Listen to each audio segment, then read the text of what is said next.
Nous aimons vivre au fond des bois et dormir sous les étoiles. La nuit claire nous dit de ces mille voix, sois gai lorsque le ciel est sans voile. Hey, salut les amis. Ah tiens, justement, je pensais à vous. Vous avez vu? C'est quand même trop stylé, non? Vous avez vu la lune? On la voit bien, hein? Non. D'ailleurs, cette semaine, je l'ai vue plusieurs fois. Ça m'a donné envie de dormir à la belle étoile. Mais je me suis posé la question quand même, parce que il y a des fois elle est pleine, il y a des fois elle est pas pleine. Et du coup, j'ai fait quelques recherches là-dessus. Vous voulez que je vous explique? Allez, on y va. Je suis sûr que j'ai tout ce qu'il faut dans ma malle. Alors... Ah ouais, très bien. Bon, ça devrait nous servir de soleil.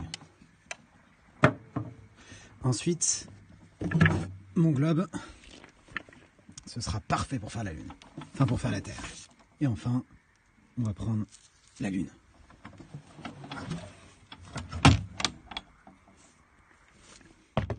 Allez, je vous explique. Ici, on a la Terre, d'accord? Ma lampe de poche va représenter le soleil. Là, j'ai la lune. Mais alors, on a dit qu'il n'y avait qu'une seule étoile dans le système solaire. Effectivement, c'est notre soleil. Et il n'y a que les étoiles qui émettent de la lumière. Du coup, comment est-ce que ça se fait que la lune, on a l'impression qu'elle émette de la lumière? En fait, la lune n'émet pas de lumière. La lune renvoie simplement les rayons du soleil. Comment ça marche? Il me faudrait quelqu'un qui soit sur place pour montrer. Attendez. Eh oh, ça va pas bien, t'as vu l'heure qu'il est? Oh, ça va, arrête de râler, j'ai besoin d'un coup de main. Ah ouais, donc c'est moi qui suis sur le globe terrestre. Pourquoi c'est pas toi? Et tu es moi, je te rappelle, patate. Ouais, patate, qu'est-ce que tu veux que je fasse? Ouais, bon. T'as ton portable? Ouais. Ok, tu as filmé la lune. D'accord. On commence avec la première phase de la lune. La lune est ici. Elle est chelou, non? Oui, t'as raison. C'est vrai qu'elle est chelou. Parce qu'en réalité, le soleil n'éclaire pas la face visible de la lune. C'est ce qu'on appelle la nouvelle lune. Peu après, la lune va commencer à faire un quart de tour autour de la Terre. Jusqu'à cet endroit-là. Eh oh, mini-moi. Ouais, ça va. Oh, et commence pas à jouer à ça, parce que sinon je fais bouger le globe terrestre. Ah, t'oseras même pas. Alors là, tu crois que je vais pas oser? Oh, ça va bien, oui. Bon. Alors écoute-moi. Ah, j'écoute. Donc, ici, il n'y a que une moitié de la Lune qui est éclairée. C'est ce qu'on appelle le premier quartier. Comme une mandarine. Oui, comme une mandarine, effectivement. La Lune va continuer sa course pour arriver de l'autre côté. Cette fois-ci, elle est entièrement éclairée par la Terre. C'est ce qu'on appelle la pleine Lune. Ah ouh. Oui, fais pas ça, tu vas attirer les loups-garous. Ah, il croit au loup-garou?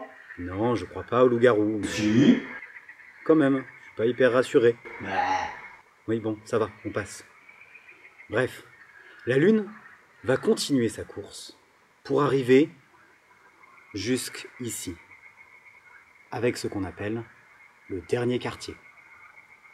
Et enfin, elle viendra revenir à sa place initiale en à peu près 29 jours. Elle atteindra alors la nouvelle lune. Ok, mais monsieur le génie, quand on parle de croissance, c'est quoi? Oui, tu as raison, effectivement. Parfois, on parle de croissant de lune. Eh bien, en réalité, il y a deux endroits où la lune est en croissant. À cet endroit-là, la lune n'est pas encore au premier quartier. Elle est entre la nouvelle lune et le premier quartier. Et elle est dans ce qu'on appelle le premier croissant.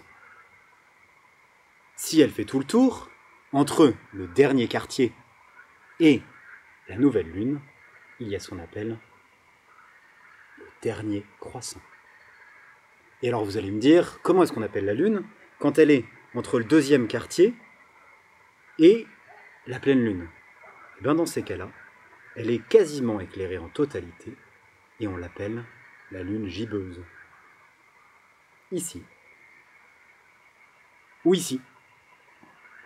Bon bah voilà, moi je vais me coucher. Et voilà, Vous avez tout compris? Allez, à une prochaine les amis!